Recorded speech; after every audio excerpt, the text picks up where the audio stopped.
What happens when someone moves into a home or property they don't own and refuses to leave? It's called squatting and a growing issue nationwide.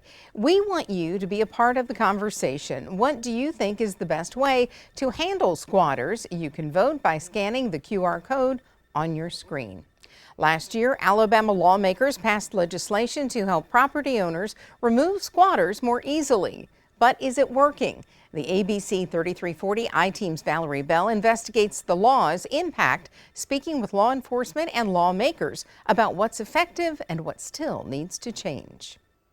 This Birmingham building has caught fire 3 times. It has been closed residentially for quite a while, but we do have the transient and home community that does come through and stay here sometimes. The fire remains under investigation, but as Battalion Chief Clay Hendon explains, many fires like this aren't intentionally set. We don't normally have incidents with those where they purposely burn the building down. It's usually an incident where they're using fire inside the building for light, for heat, to cook. For Birmingham firefighters, responding to abandoned building fires happens often. It's safe to say that we have those incidents multiple times a week.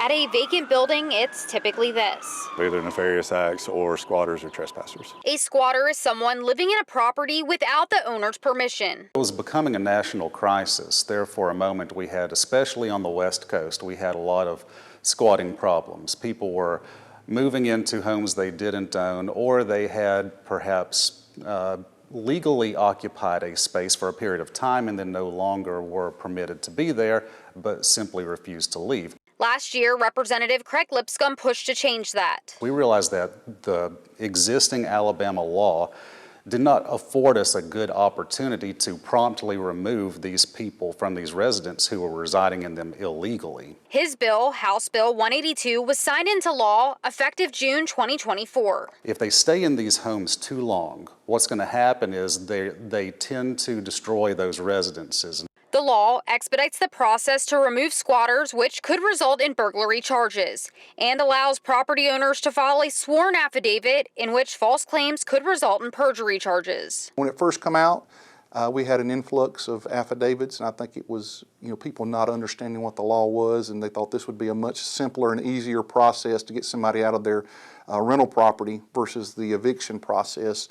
And so that's been kind of worked itself out, and those affidavits have kind of slowed down. Calhoun County Sheriff Matthew Wade says there haven't been any true squatting cases in Calhoun County, but he and other sheriffs discussed the law at a training conference to distinguish squatting from eviction cases. When this new law come out, that we were very concerned about what those changes would be and how it would affect the office of sheriff and evictions, and so we went through it line by line. Prior to the law, Blount County Sheriff Mark Moon says removing squatters was a long process. Somebody would come and say, "Hey, I've been living out of state for a while. This is my property, and when I get there, somebody's living on it. What do I do?" And at that time, before we had any teeth, when it came to squatters law, we were just like, "You're just going to have to go through the eviction process," and that cost them time and money. Sheriff Moon says his office now has a clear procedure: investigate claims, verify property ownership, determine if someone is unlawfully living there. Nobody really wants to just,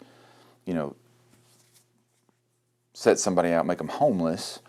But on the other hand, we also want to protect, taxpayers and landowners. In recent weeks, his office has used the law to remove unauthorized occupants. We took the affidavit and we went through the steps of making contact with the people who were on the property that weren't supposed to be there, notified them that they, due to this new House bill, the squatters law, that they were going to be required to leave, and they had 24 hours to do so.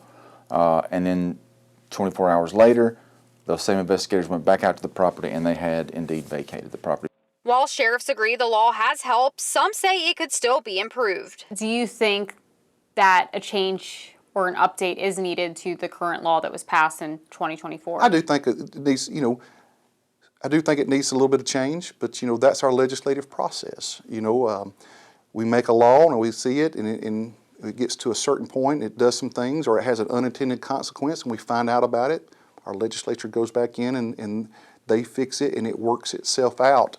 Now that the law has been in effect, do you see any changes or modification that are needed to this law? Yeah, so the law as it was put together was good, and it said and did everything it was supposed to do. However, we do have some issues with the enforcement of the law. Lipscomb is now working on enhancements to the law this legislative session. We have a lot of volume in the House right now, and so I'm going to have to work very hard to get that thing moving so that we're ensuring that it gets implemented before session is over.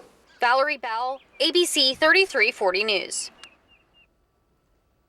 And let's go back to our poll question. What do you think is the best way to handle squatters? We see right now that 46% of the people voting say strengthen the laws and 25% say increase penalties. But you can still vote. There's still time. Just scan the QR code on your screen right now.